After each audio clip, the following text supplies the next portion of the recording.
Pembahasan kita hari ini bicara tentang tema pemuda. Pemuda-pemuda yang mandiri, yang mendukung dakwah Nabi Shallallahu Alaihi Wasallam. Saya ingin mulai dari firman Allah Subhanahu Wa Taala dalam Al-Quran, karena kita punya dua kata, satu pemuda, yang kedua mandiri, yang itu ada di sekeliling Nabi Shallallahu Alaihi Wasallam. Kita mulai dengan ayat di mana Allah berfirman, A'udzubillahi minasyaitonirrajim.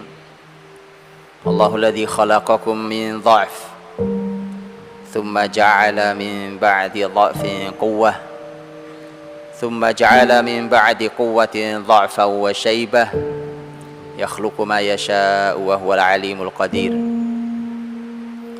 Dialah Allah yang telah menciptakan kalian dari lemah, dan kemudian menjadikan kalian setelah lemah itu menjadi kuat, kemudian menjadikan kalian setelah kuat itu menjadi lemah dan beruban, rambutnya putih. Allah menciptakan yang Dia kehendaki, dan Dia Allah yang Maha Alim, Maha mengetahui, Maha berilmu, dan Maha Qadir, Maha kuasa dan Maha menentukan.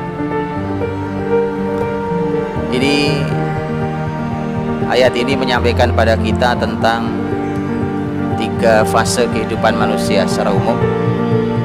Yang menarik adalah fasenya lemah, kuat, lemah dan beruban. Lemah yang pertama kita tahu usia bayi kita. Lemah yang kedua dan beruban jelas sebagai tanda usia tua. Maka kuat yang di tengah apa? Usia pemuda. Karena itulah teman-teman dirahmati Allah, Allah menginginkan cuma dengan satu kata. Yang namanya pemuda itu satu kata, kuat. Itu kalimat Qur'ani, pilihan Allah. Makanya kalau kata kuat itu artinya tidak ada kamusnya anak muda lemes, itu nggak ada. Anak muda loyo tidak ada tempatnya. Anak muda gampang nyerah tidak ada. Anak muda lemah nggak masuk di sini. Cuma satu kata, kuat. Itu yang Allah mau di generasi muda. Kuat apanya? Segala hal. Karena Quran juga menggunakan nakirah, quwwah, kekuatan apa saja. Kuat segalanya. Kenapa Allah ciptakan kuat di usia tengah itu, dan usia pemuda dari tengah itu? Ternyata Rasul Shallallahu Alaihi Wasallam yang menyampaikan, kata Nabi,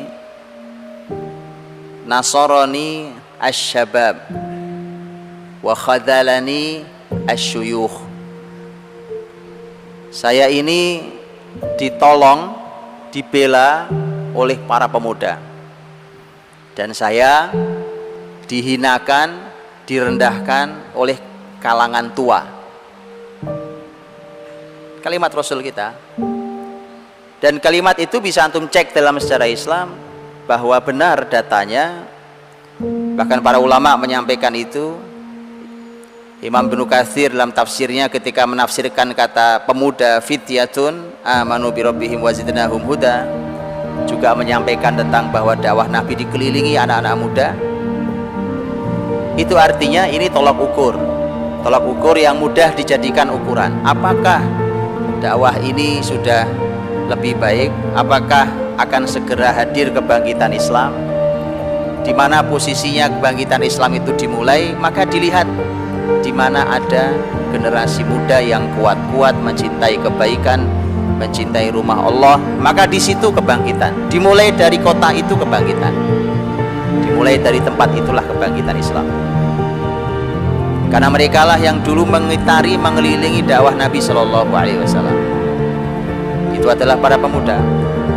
Dan Nabi Shallallahu Alaihi Wasallam itu dihinakan, dijatuhkan oleh orang-orang tua. Ini sekaligus sebagai sebuah masukan, teguran buat para orang tua.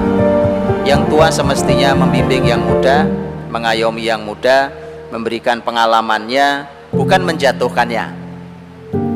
Dan Rasul Shallallahu Alaihi Wasallam dimusuhi oleh orang-orang tua Quraisy. Di level tertingginya, level satunya, itu hampir semuanya mati kafir. Hampir semuanya mati kafir. Yang Allah selamatkan paling hanya Abu Sufyan radhiyallahu anhu. Sisanya mati kafir. Walid bin Mughirah, ini orang paling tingginya, mati kafir. Turun sedikit pada sepupu, pada ponak sepupunya, yaitu Abu Jahal, mati kafir.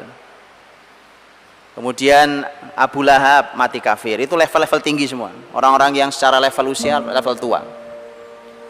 Ada Umayyah bin Khalaf mati kafir. Tokoh-tokoh ini mati kafir.